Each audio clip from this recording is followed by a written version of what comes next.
everyone. Welcome back. You're watching the Kaiser Report. I'm John, and I'm coming to you on this Monday morning. It's been quite the last 10 days, hasn't it, with all that's going on with regard to our politics in this country. Yesterday, it came as a surprise, I guess, to everyone that Joe Biden has decided to stop seeking re-election. Oh, snap. And this happened in a letter and a tweet rather than a Oval Office presentation of what his intentions are, which is slightly suspicious in its own right. However, we knew this was coming. There were forecasts for an entire week about this weekend we were going to hear one way or another whether Joe was going to stay in or get out of the race. He has endorsed, according to the letter, Kamala Harris to be taking his place, and whether or not that will happen or the Democratic Party will let that happen is another story. You want to talk about destroying democracy? Well, there it is. You have 14,000 votes for Joe Biden that go into the wind now. Fundraising has started to pop one more time for them after his announcement. When they had frozen everything after the debate, and it got even tighter after the assassination attempt made on Donald Trump's life. So we have that going on. The investigation on that attempt on Trump's life is going on, and it will be hearings today with the head of Secret Service to check that out and find out where the failures were, if any, on their part, and basically what happened. These things must be done delicately. We still have a lot of conspiracy theories floating around about how this shooting took place, who was behind it, who wasn't behind it. Then you have legacy media trying to convince us all what we saw didn't happen, and that it was a staged event. And they just bypassed the fact that a person lost his life and others were badly injured in this attack. And it's everything for politics with regard to CNN and MSNBC. They cannot help themselves. I don't know who is running the show there or where they're getting their marching orders from, but it's always one-sided and one-sided only. And the hatred for Donald Trump continues. The rhetoric calling him names is continuing with legacy media. Now they have turned their back on, and several knives are sticking out of both Joe's front and back now. And the biggest surprise, I guess, to Joe was that it was the et tu, Barack. Obama turned his back on him, stuck a knife in his back, and walked away. But what do you expect from someone of that nature anyway? These people have been lying to us for years and years. The cover-up, Kamala Harris is most complicit in the cover-up that's taken place about his dementia worsening.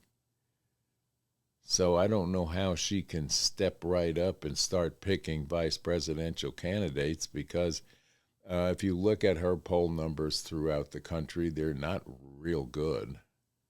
A lot of people do not like Kamala Harris, not for any particular reason other than when she speaks, she's disingenuous. She cannot get a thread of thought through her sentences that will make anyone understand what she's talking about. So we had a couple of days of love coming out of the RNC, and quickly they destroy it. But we, the people, have to stick together and remain loving toward each other, remain united in what we think should be our pick for the President of the United States. And do not, they're already starting to say if you don't vote for Kamala, you're going to be a racist and you're going to be this, that, and the other thing. And this is so far from the truth, it's ridiculous. So don't go there and don't bend to that. And if you get these nutcases that come to you on this platform or social media platforms that you may be on, and they want to start an argument with you about how bad Trump is or how great Kamala is, do not engage in that sort of thing. Show love. Thank you for your opinion, and God bless you, and I hope for you to have the best in life. Don't engage, and then they have no fight. And this is something that's a very hard learned thing in life to do, is to walk away and not engage and understand that these people may or may not be chided to do this, been misinformed, or even possibly they're not healthy mentally.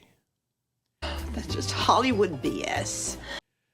So in the kindest way, just nod your head and walk away. And if they start to pick a fight on social media, just don't engage. Send them a heart. Send them a love. Because this is what's going to save this country. Love among each of us to one another.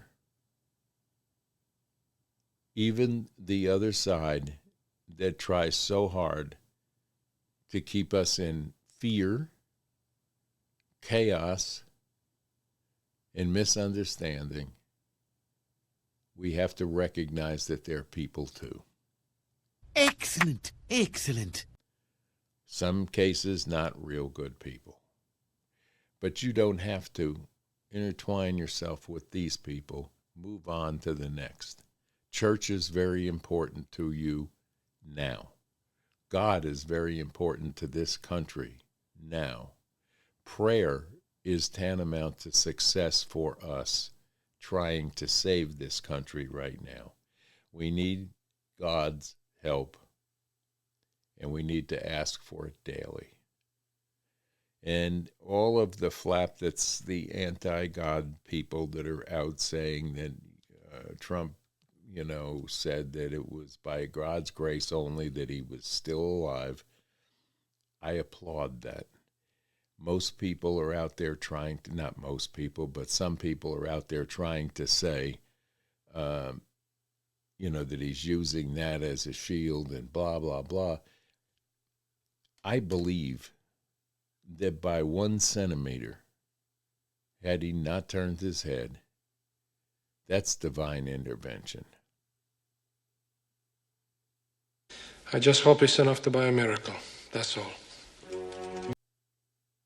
When it's your time, it's your time. It was not Donald Trump's time. And God may have saved him. God has saved me many times from not only bad decisions, but in peril. And if you're not believing that, you should be. But pushing against the universe right now, whether or not they're trying to cheat this election, not cheat the election, we don't know what's going on inside the Democratic Party. And obviously Joe Biden didn't know either. And now it's become evident. It's all the headlines today that Joe quits. Now that brings me to wonder why they have, or Kamala Harris has not exercised the 25th Amendment.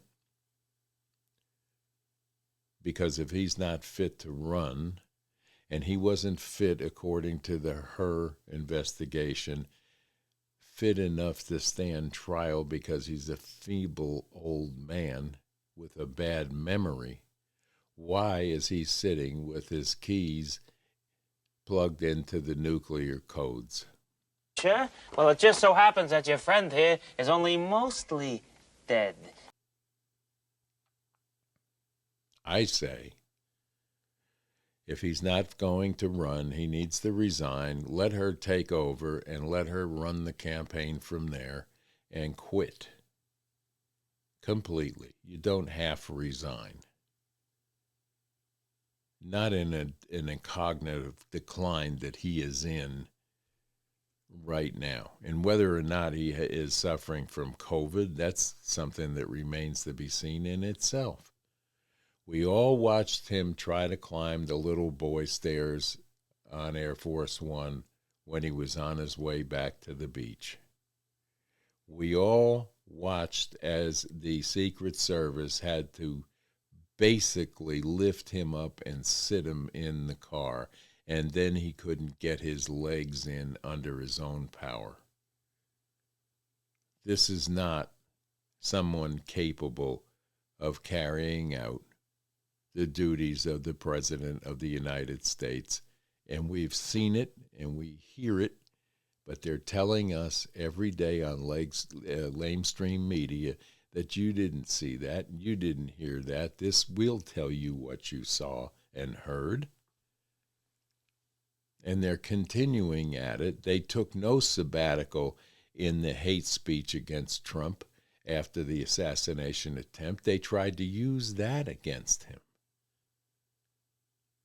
We came off of an RNC convention with a Republican Party that was for the first time in a long time unified, and they can't stand it on the other side, and they will do whatever they can do to tear it down, and they use the biggest weapon that they have in this country right now is legacy mainstream media and a bunch of nutcases that are on social platforms that go along with what they're told. It's a difficult time in our life right now. We have decisions to make that will save this country or give it away. We have watched the country decline in the last 4 years. We got hit with the China virus. We all know that. That set the wheels in motion for the Democratic machine to use it to get their way. And yes, bad decisions were made by Trump during the COVID crisis, because he relied on people like Fauci and his minions to make the rules. And they were lying to him, and they were lying to the American public. It's all out now, and you can read it. You can listen to pundits on these channels tell you about it. You can ask RFK Jr. about it, but we don't hear from him. We should be hearing from him. We should be hearing from him a lot, especially now in the situation that we're in with Biden stepping down out of the race and promoting someone who is even less qualified to sit in that office because of what? They're going to say it's racial. They're going to say it's discriminatory. They're going to say it's anti-women. And none of this is even close to the truth. And we know it now. The American population at large knows it now. So we have to stay diligent. We have to vote our consciences and make sure that we try to save this country and save its military, save its station in the world that we have took a step away from for the last 3 3/4 years. But to leave this man in charge now for another 6 months is pure lunacy at its finest. Ooh, I broke his brain. They need to exercise Article 25, or he needs to resign from the Oval Office and turn this whole mess over to Kamala so you can get 6 months of seeing what kind of a president she would be. My opinions, based on common sense and what I see, are exactly that. But I hope you all had a fantastic weekend. It was quite a surprise yesterday to have that breaking news come out. But it will continue. We have 6 more months of nothing but surprises coming at us and turns of events that were probably planned out ahead of time, but we have no conscience of what they're going to be until we get hit in the face with it. So be prepared, strap down tightly, and go for the ride, but vote the way you need to save this country. So happy Monday morning. It's a rainy, overcast day here in East Tennessee.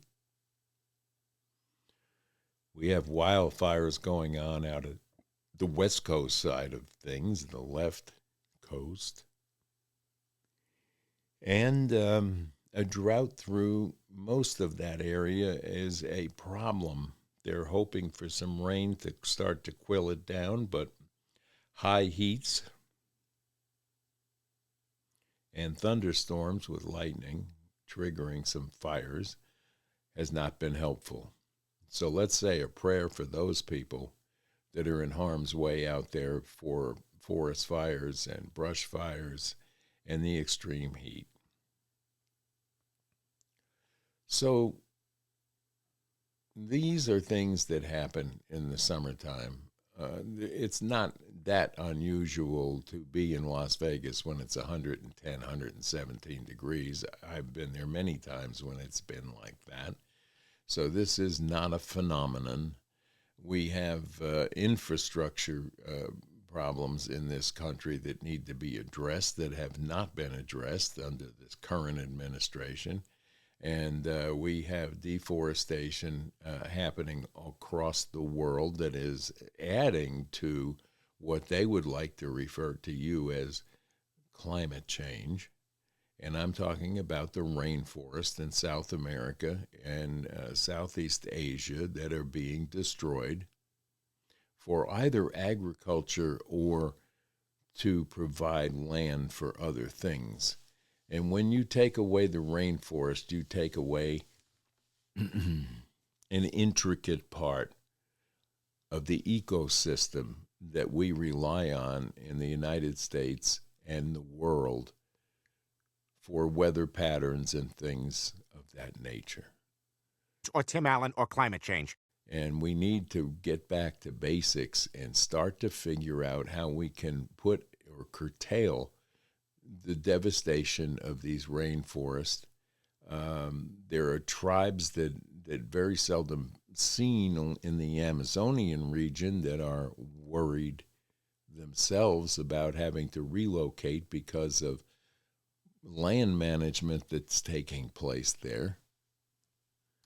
So we need to be aware of these things and not just scream climate change and blame it all on America, because we're not the main key to the problem.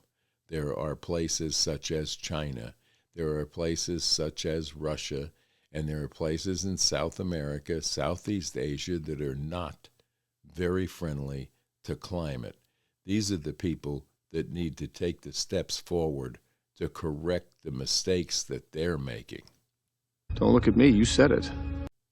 Africa included. Even the animals in Africa have changed their migration patterns to adjust to poor land management. Enough said about that. God bless you all. I hope you have a wonderful week. If anything breaks news-wise, I will get back to you today. Otherwise, you can tune in to the Kaiser Report Tuesday morning. We're here Monday through Friday.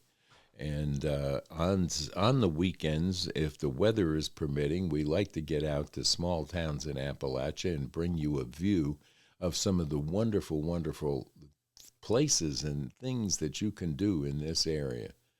We're going to try to get out this coming weekend to Rocky Mount, which is a wonderful site that will show you what it was like in the 1700s when Tennessee was being settled, and Governor Blunt was the first territorial manager, and it will give you an insight into what was going on then and how people lived. And there's some great artifacts there. So we're going to try and get in there this weekend with a camera and get you some film on that. So I know most of us are going back to work today. Try and enjoy your work, because if you enjoy what you do for a living, you'll never work a day in your life. So God bless you all. Thank you for tuning into the Kaiser Report. And if you haven't subscribed to this channel yet, please take a moment and do that. And also in the comments section, let us know your thoughts on what's going on with all of this, resignations and shootings and things of that nature. Tell me what your thoughts are. I would love to hear it. So drop us a line. And you'll see here in this video in several spots, there is an email address, and we welcome any of your emails if you want to talk directly. It's great. So have a wonderful, wonderful week. I wish you all the best week ever, and have a good one. Bye-bye now.